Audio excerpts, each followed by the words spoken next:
Now, these $3 treats have been a hit around town, but whether they will stick around or crumble with the recession is in the hands of consumers. I am Taliah Graves for News Vision. Now, all of this ice is real, and the room is lowered at a cool 9 degrees to keep the sculptures from melting. Even though the rainy weather may have caused for a muddy walk, the thousands of supporters who came out for this 2.9-mile heart walk sure didn't seem to mind.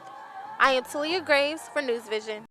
As honorary chairman of the event, President Obama spoke some encouraging words to veterans and those currently serving in the U.S. military.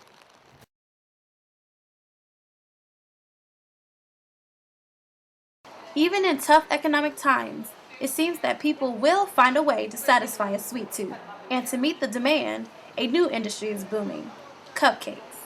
Executive pastry chef Brittany Frick of Red Velvet Cupcakery in downtown D.C.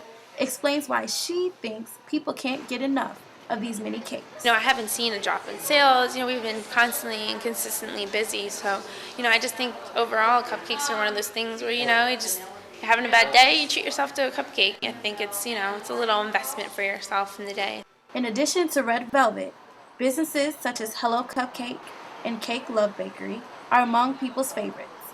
But very few create the stir that Georgetown Cupcake creates. Georgetown Cupcake is busy baking 5,000 cupcakes a day to satisfy their customers' demands. They are also known for having a waiting line that can last over half an hour, yet people are willing to wait. I like it. It's good. It's really good. It's different. Very different. Brittany Frick believes that when the economy picks up, people will still want cupcakes. We might see more parties and birthday parties, as we haven't seen that much because of the economy. People aren't getting massive amounts of cupcakes for their kids' birthdays. Instead, they're probably making some at home. Now, these $3 treats have been a hit around town, but whether they will stick around or crumble with the recession is in the hands of consumers. I am Taliah Graves for News Vision. It's like walking into an icebox filled with ice carvings of famous national monuments. It is so cold that parkas are handed out at the door to provide extra protection from the cold.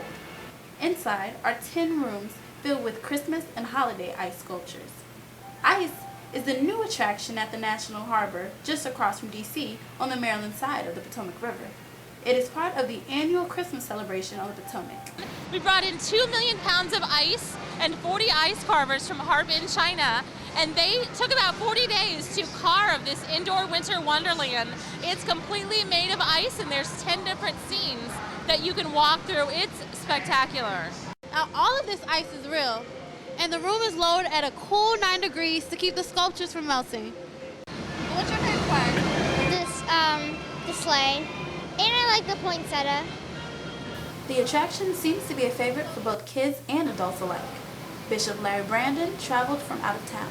There's several around here. It's just wonderful. I love animals and the polar bears. That's great, but the sleigh is my most favorite because, again, the time, the attention, the detail in it is just awesome.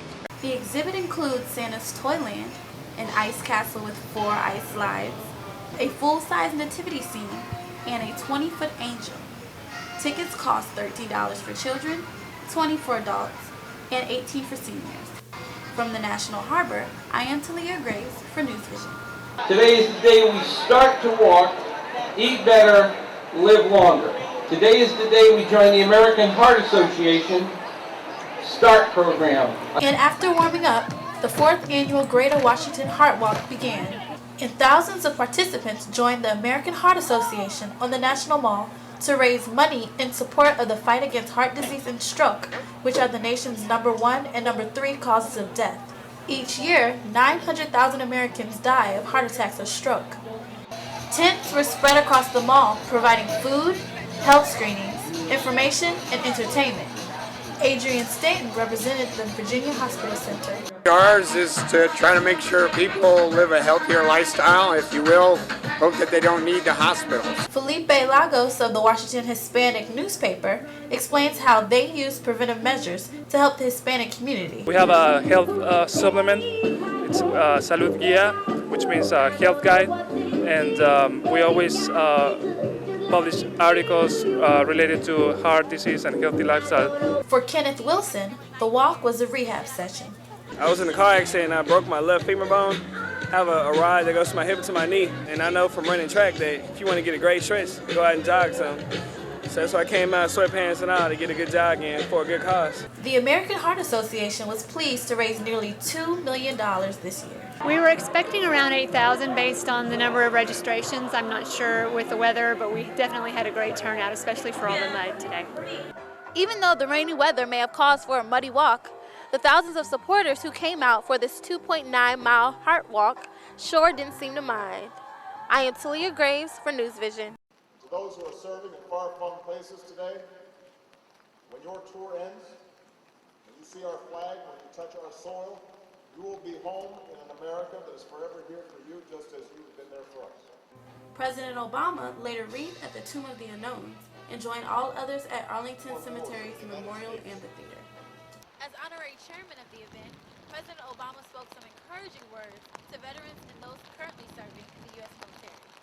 First Lady Michelle Obama, Vice President Joe Biden, and Dr. Jill Biden were also there. The procession of colors followed as flag bearers filed in alongside guests. Mike Delaney, past president of the host organization, Paralyzed Veterans of America, is also an Air Force Vietnam veteran who enjoys seeing the president and receiving his encouraging words. I've been coming here for about 28 years, and I wouldn't miss it. This is a wet and rainy day today, but I've been here when there's been a foot of snow, and I've been here when it's 17 degrees.